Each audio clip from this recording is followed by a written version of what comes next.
ഇന്ന് മൂന്നാർ ടൗണിന് അടുത്തുള്ള high range ഹോസ്പിറ്റലിലാണ് ഞങ്ങൾ ഫുഡ് കഴിക്കാൻ പോയത്. അത്യാവശ്യപ്പെടുത്ത മെയിൻ ഹോസ്പിറ്റലാണ് ഹൈ റേഞ്ച് ഹോസ്പിറ്റൽ. പോവാൻ പറ്റേ ചിലപ്പോൾ ഓട്ടം കിട്ടാൻ സാധ്യതയുണ്ട്.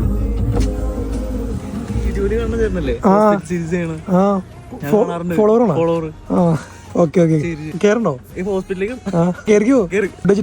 ഇവ ശരിക്കും ഞങ്ങളുടെ ഒപ്പം വന്നതാണ്. അഭിനയിക്കാൻ മിടുക്കലാന്ന് മനസ്സിലായി. അപ്പൊ ഞങ്ങൾ മൂന്നാർ എത്തുന്നതിന് മുമ്പ് ഒരു റെസ്റ്റോറന്റിൽ നിന്നാണ് ബ്രേക്ക്ഫാസ്റ്റ് കഴിച്ചത്. ഇവരെല്ലാം 90 രൂപയുടെ മസാല ദോശ ട്രൈ ചെയ്തപ്പോ ഞാൻ ഒരു വെറൈറ്റിക്ക് 80 രൂപയുടെ പ്ലെയിൻ ദോശയാണ് ഓർഡർ ചെയ്തത്. പിന്നെ മൂന്നാർ എത്തിയപ്പോ തന്നെ നല്ല അടിപൊളി ക്ലൈമറ്റ് ആയിരുന്നു. പിന്നെ അവിടുന്ന് ഗ്യാപ് റോഡ് വഴി ഞങ്ങൾ നേരെ പോയത് ഫാൻഡം ഹിൽസിലോട്ട്. അങ്ങനെ ഫാൻഡം ഹിൽസിന്റെ മണ്ടേ കയറാൻ വേണ്ടി മഴയത്ത് കുറച്ച് ട്രക്കിംഗ് ഒക്കെ ചെയ്യും. ഇവിടെ കയറിയത് എന്തായാലും വെറുതെ, കാരണം നല്ല ക്ലൈമറ്റും അതുപോലെ തന്നെ നല്ല തണുത്ത കാറ്റ്, സൂപ്പർ കാറ്റ്. അപ്പൊ ഇവിടുത്തെ പരിപാടിക്ക് കഴിഞ്ഞിട്ട് അടുത്തായിട്ട് ഞങ്ങൾ ഫുഡ് ട്രൈ ചെയ്ത് നോക്കാൻ വേണ്ടി ഹൈ റേഞ്ച് ഹോസ്പിറ്റലിലോട്ടാണ് പോയത്. ഞങ്ങൾ ഫാൻഡം ഹിൽസ് ഒക്കെ കയറി വന്നപ്പോഴേക്കും കുറച്ച് ലേറ്റ് ആയി പോയത്. പിന്നെ സൺഡേ ആയതുകൊണ്ടാണെന്ന് അറിയില്ല, ഇവിടുത്തെ കിച്ചണിൽ ഫുഡ് ഇല്ലാന്നാണ് പറഞ്ഞത്. കാരണം എന്താ അതുകൊണ്ട് തന്നെ പോണ വഴിക്ക് റെസ്റ്റോറന്റ് കയറി നൂഡിൽസും ചില്ലി ചിക്കനും മേടിച്ച് ഞങ്ങൾ അഡ്ജസ്റ്റ് ചെയ്തു. എന്തായാലും ഇവിടുത്തെ ഹോസ്പിറ്റലിൽ കാണാൻ നല്ല വൃത്തിയുള്ള ഹോസ്പിറ്റലായിരുന്നു. അപ്പൊ ഫോളോ വെച്ച് നമുക്ക് അടുത്ത വീഡിയോയിൽ കാണാം.